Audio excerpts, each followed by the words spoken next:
Good afternoon, everybody. My name is Sanjay and I'm a partner with IBM, based in Bangkok. And I'm going to be talking to you about design thinking today. A lot of the earlier guests have actually already kind of touched the topic quite a bit. So what I'm going to try and do is kind of give you an overall macro perspective of the importance of design thinking and why it's especially important today, since we deal with a very constant and changing world where our customers are demanding more and more of us, and it's very vital that we get this right.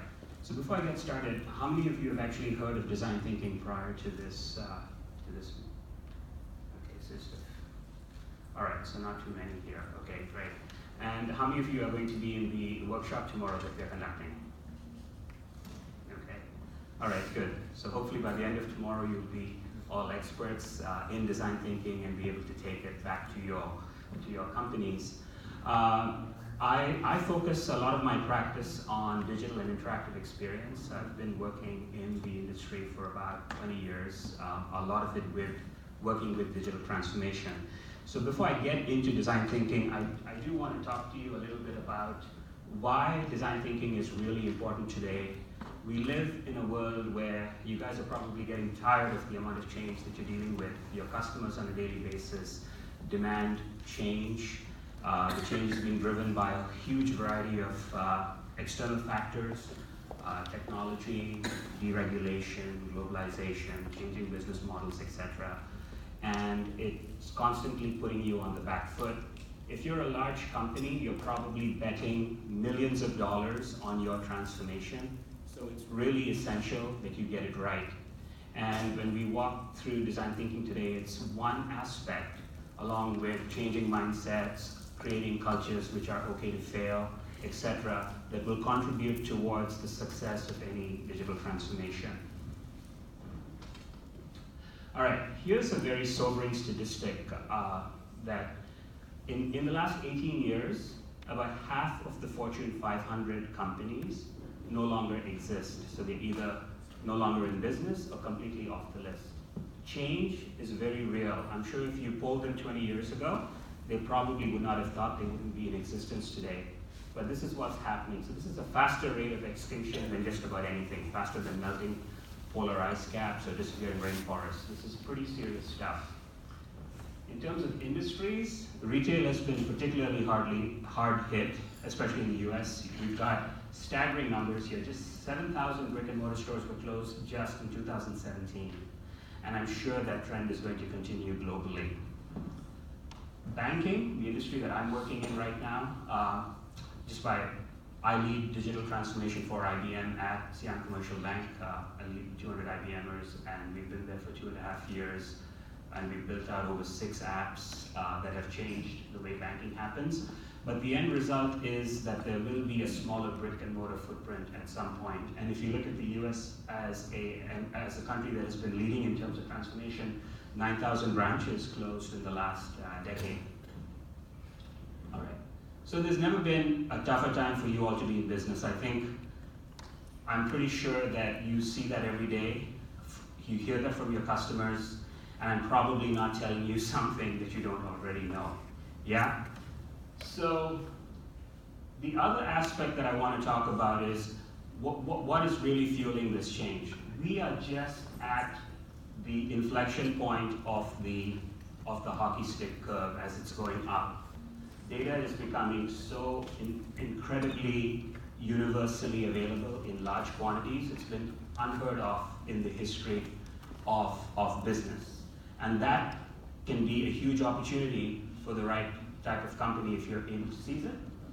And I actually had to check that out. So that's 1 trillion connected devices. So that's about over 100 devices for every man, woman, and child on Earth. A 7.5 billion population. And then I had to check out what a quintillion was because I didn't know what that was. That's 1 followed by 18 zeros. So that's 1,000 trillion bytes of data being exchanged every single day. So all of this is huge opportunity. And the reason I say all of this is these are some of the forces that are driving behaviors and your customers, and design thinking then gives you an opportunity to kind of leverage that. So these guys, probably familiar to most of you, Amazon, Jeff Bezos, Mark Zuckerberg, Facebook, Jack Ma, of course, with Alibaba, and this guy, probably less known, but the CEO of Google. They're all making big bets. They're all seeing the future slightly differently from everybody else, and it's paid off. I think Jeff Bezos is now the richest man in the world, significantly richer than Bill Gates. So what does all this mean, right? So let me poll you guys and just see how things are. At the end of the day, I'm sure you're all feeling a little tired, so let's try and get some energy in the room. How many of you remember watching television traditionally? Like, certain time of day, you watch your favorite show, and if you miss it, show of hands? Okay, all right. Well, I guess people didn't watch a lot of TV, perhaps. Everyone's really much younger than I am. How many of you now get your television content through one of these services? Okay, so the majority do. All right. Good old snail mail, postal mail. Everybody remembers that, it's still around. How many of you don't remember it? Okay. Okay. And how many of you communicate with your friends and families using one of these logos on the left? Yeah, that's what I thought. And last but not least, how many of you remember your parents telling you don't talk to strangers when you were young? Or more importantly, don't enter a car with a stranger? Now, how many of you very happily enter cars with strangers today? So I rest my case. So what we're seeing in this room kind of reflects a global macro trend of what's going on in the business. So who's behind all of this, right? So there's obviously technology changes that are driving behaviors, the wide availability of data that is causing businesses to get smarter about their customers, but there's also people. That's kind of where design thinking actually comes in, right? So at IBM we call it the need revolution. This is this intensely personal and personalized experiences which are no longer based on just segmentation. The older marketers, or even today, you tackle demographic segments, but you don't really need to do that anymore. There is the concept of the individual. This individual is very demanding. Here's an interesting quote that I kind of keep at the back of my head every time I'm asked to design experiences for my clients. It's the last best experience that anyone has anywhere is the minimum expectation for an experience they want everywhere. So if you're a startup and you're starting something and your users have been spoiled with an experience on Facebook or an experience online or an experience on Twitter, those companies have millions of dollars to build out fantastic experiences. You cannot provide an experience that's less than what they've experienced with a competitor online. If you do, you fail. I can guarantee you that. They're not going to come. So this is something that should wake you up a bit when you're making these big decisions. So at SEB, the earlier speaker spoke a little bit about digital transformation. So when we came here 2 years ago, we had to kind of completely reinvent what we were doing. We had a market that had, we had to make sure we understood our user, we had to understand our research, we had to create our personas, we had to go out into the marketplace, and we had to make sure that we were on the right track because SEB was betting big on this transformation. I'm happy to report that 2 years later, 3 of the 6 apps that we've built for them have won awards in Thailand and internationally. Some of our apps have been cited by the regulators as being very open and very transparent to the end user. So these are things that didn't happen by accident. Good design, seldom happens by accident. Good design has to be thoughtful, has to be purposeful, And you have to think about it on day one. And if you don't, you can forget about it. You're not going to get a compelling experience, and people are not going to use your product. So these are all the things that you need to think about before you embark upon this journey. All right, so let's get into some of the details of design thinking. And I won't go into the very low-level details because it's a workshop tomorrow, and that's the intent of it. So at its basic level, design thinking is a framework for designing experiences for users. It's been around a long time. It's not something that happened in the last 5 years. By my recollection, it's been around for at least 2 decades. I got involved with it in the late 90s. I was very fortunate. I worked with a couple of pioneers in the field. In Chicago, there was a company called eLabs, and they were one of the first companies to recognize that the web itself would be a tool, and the way users interacted with it would be very similar to how anyone did research with any other thing prior to it. In engineering, you may have heard of human-computer interfacing, HCI, which was a very prevalent study and methodology that people used to do when they were designing interfaces. User-centered design, which was the precursor of design thinking, but really is an extension of it. All of this has been around for a long time, but today it's more important than at any time in the past to actually do this. All right, so this is another quote that I like, and the reason I like it is the author says that when we do good design, we don't search for the solution right away. We first want to determine what the root causes of the problem, the real problem statement.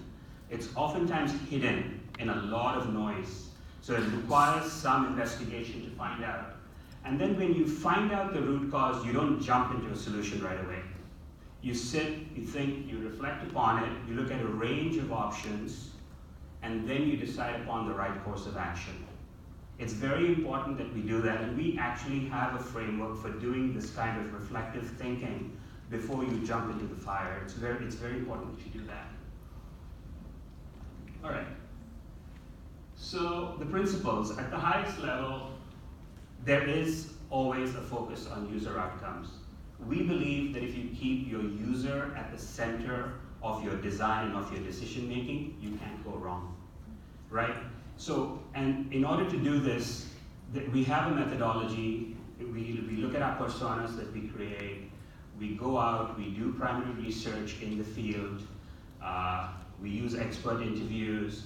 We do secondary research to determine what the competition is doing, what does the literature say, what are the aspects that are local to the markets in which we're dealing with, what can we use from outside markets that we can apply and tailor-make to the local market in which we're working. All of this is a focus on our user outcomes.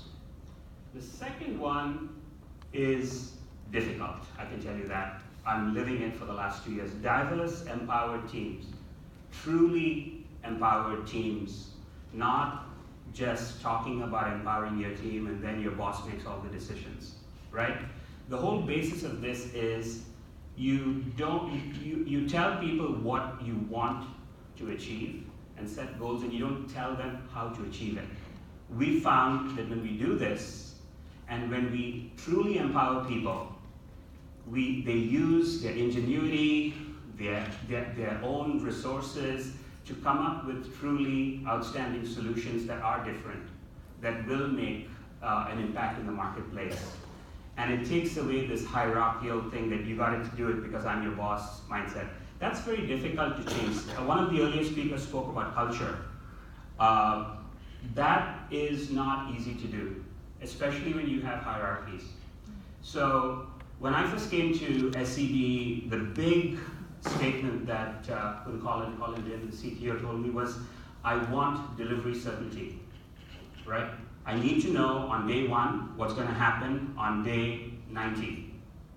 So I told him I can't do that, right? You can't go down this empowered team mindset, agile-based work that we do, and then just know exactly how it's going to turn out. It may turn out fantastic, it may turn out with more than what you wanted, or it may turn out with less. You've got to understand, as long as you believe that there is a reason for why that happened. You got less because the problem was more difficult than you initially thought. You got more because the problem was less difficult. And then the final thing is our loop. Restless reinvention is what we call it. This is a very good technique. So what it does is, if everything is approached with a mindset that it's iterative, it takes away the anxiety of being one and done. You have one shot to make it work perfectly, and then you're done. That puts huge pressure on teams. I'm not saying that you can go in and not care about the outcome. You still have to care about the outcome. You still have to have defined outcomes, measurable outcomes, etc., etc. But you know that you're working in an iterative manner, because nobody is smart enough to get something this complex right the first time. It's just a fact of life. And this is another aspect of different ways of doing business and changing behaviors. All right, so in our loop, what we talk about here, and you'll see more of it tomorrow when the team takes you through the details, is we have this concept of observe, reflect, and make.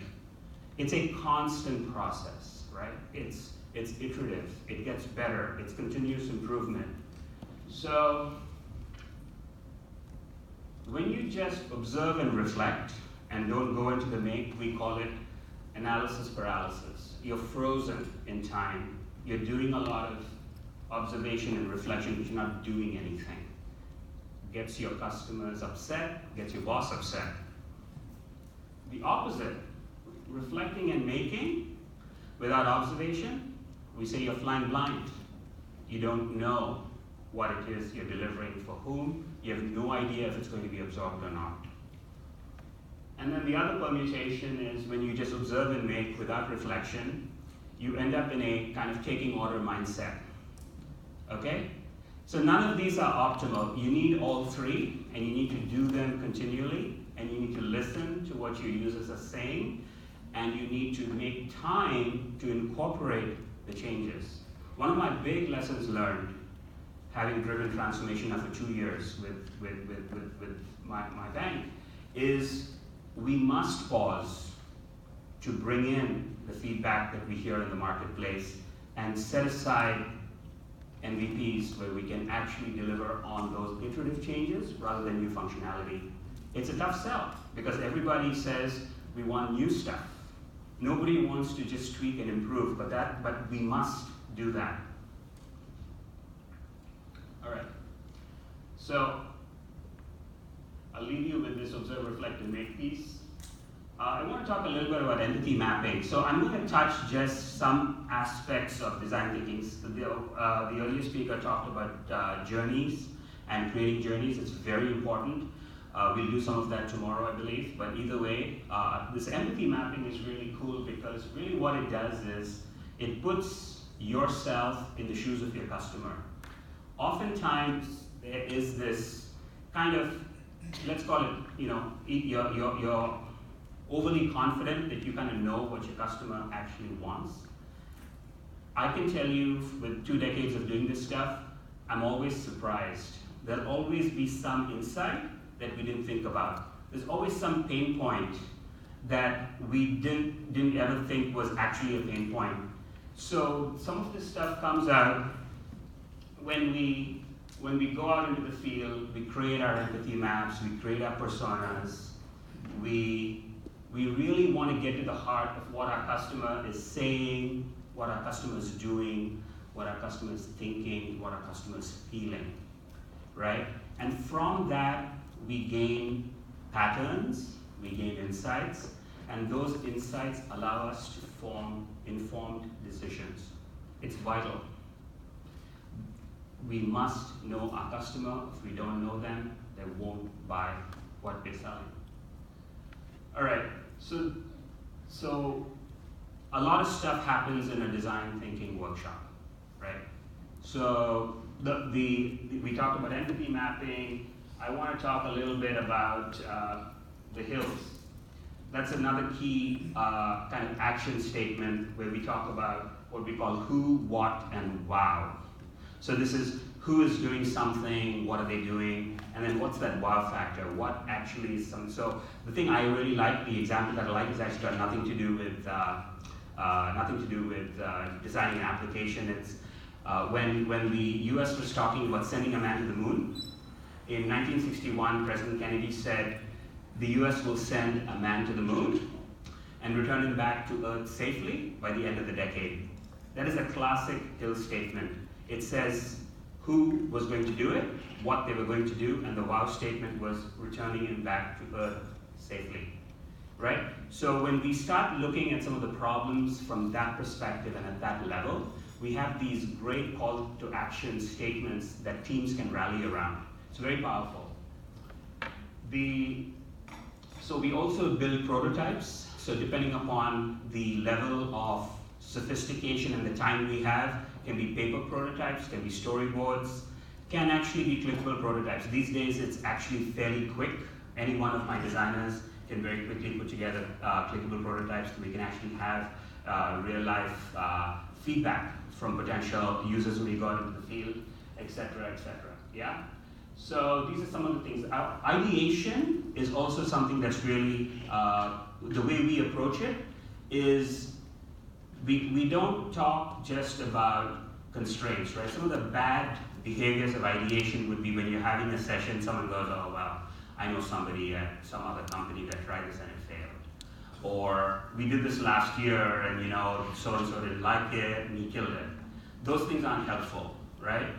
I think ideation works best when you have an unfettered view of what it is that you want to achieve, and it allows people to be creative. Eventually, of course, constraints like budgeting and technological constraints need to be considered. Obviously, we're building real things. So at some point, we have to think about that, but you don't want to think about it from the first minute because it does stifle your creativity. All right. So I'm going to show you a quick movie clip, and this is about a U.S. construction company that does a lot of concrete ordering and concrete pouring. This is probably about as low-tech a business as you can get today, right? It's not something that you would think design thinking is going to help, but it actually helped them quite a bit. And so I'm going to play the video for you about the work we did. What do you?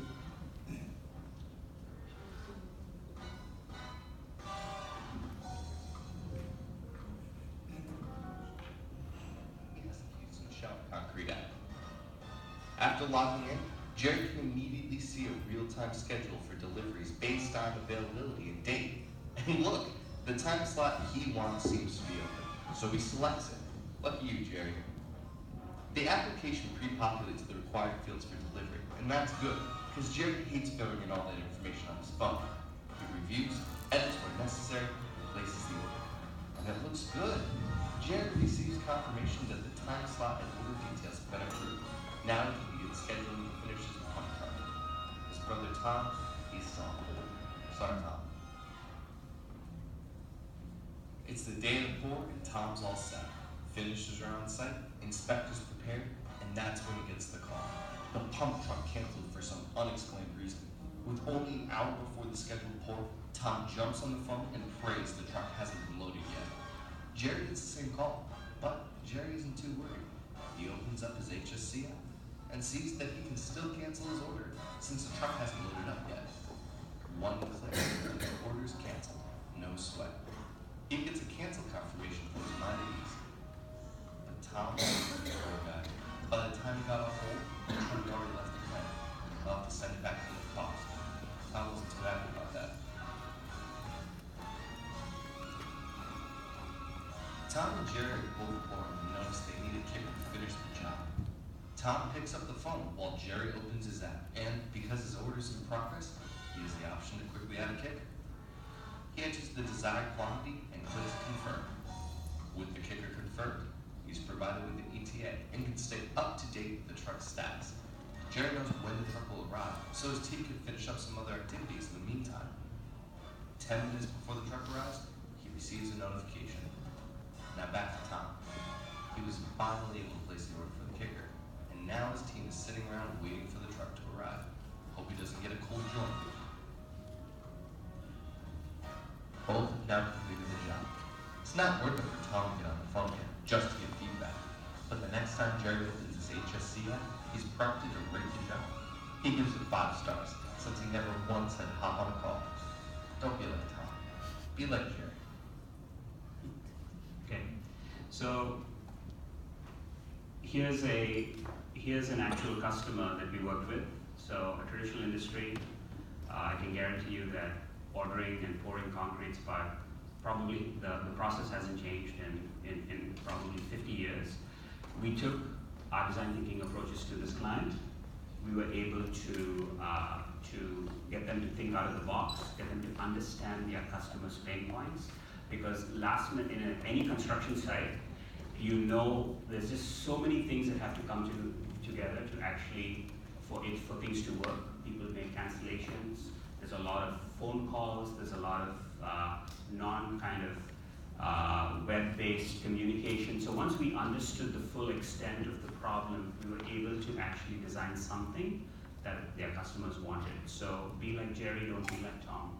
All right, so I can sit here and talk for a long time about the wonders of design thinking and how you must do it and all of that, but at the end of the day, all of you run businesses or work in businesses. So I wouldn't expect you to do it if it didn't pay off, right? So IBM commissioned a survey, a review of our clients earlier this year with Forrester to determine, how good is design thinking and how does it affect projects in a positive manner. And based on the sample size that we looked at, we found that there was a 300% return on investment for design thinking projects. We found that team efficiency itself in terms of working increased by 75%, and getting the product out to market was 2 times as fast as traditional methods. So there was an actual quantitative payoff to embracing this methodology in order to serve your customers. So this, I think, is the most powerful statement. At the end of the day, we want to make sure that what we're talking about actually can pay off for you as a business. So I'll stop at that note and open it up for any questions that you may have.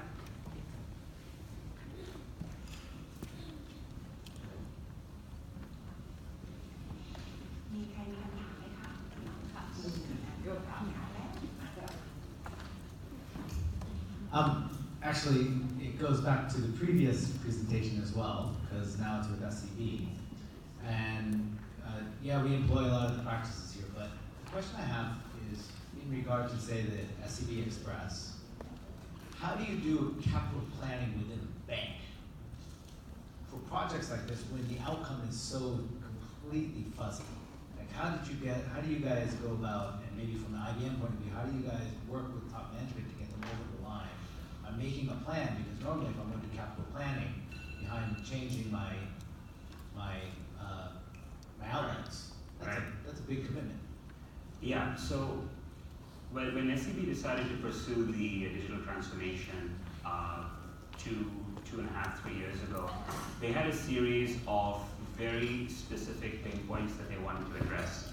And we focused mainly on the pain points related to what the bank employees were encountering. So we were working on improving the way they would sell insurance through SCB Life, improving the way corporate onboarding would happen, improving the way retail onboarding would happen, wealth management and advisory services. These were all the areas that the bank already knew were not working in an optimal manner, and certainly not working in what you would consider now a world-class standard. For example, the Juristic project, which is the corporate onboarding project, it was very, very manual, and it took a long time. All of this is public information right now, so I feel okay speaking about it. But if the way the laws are in Thailand, every single person who owns a company had to be KYC, know your customer. And if any one of them had anything negative on their record, it could take 1 to 2 weeks for them to actually be cleared. So we were able to build automation that would now do that in less than 5 minutes, right? So when they were going to get their capital expenditures cleared through their internal processes, We didn't actually know we were going to get a 5-minute result. We actually didn't know that. If you'd asked me when I was starting, I would have said, well, it's taking a week, let's get it to a day, right? Or maybe 2 days. So I think there was some assumptions of, FTE, headcount reduction, better use of RM time, the amount of time they spend chasing down a false lead now could be served with a new potential thing. So then assumptions are being made in the business case. So they definitely do that, and then they come back. And then, yes, then we implemented in some instances the result is much better than what we expected, in which case it allows the business case to improve. And in some instances, yeah, it may have been a very optimistic business case, in which case the ROI may not be as strong as what we thought. But it's actually a very key area, though. I think that follow-up to ensure, and that iterative learning that happens even after you deliver that first 1 or 2 or 3 MVPs, that requires discipline, because that also requires people to not lose interest. That does happen. We've done it, now let's move on to the next big thing. But they do a business case. Yeah. Any other questions? Okay. Thank you all.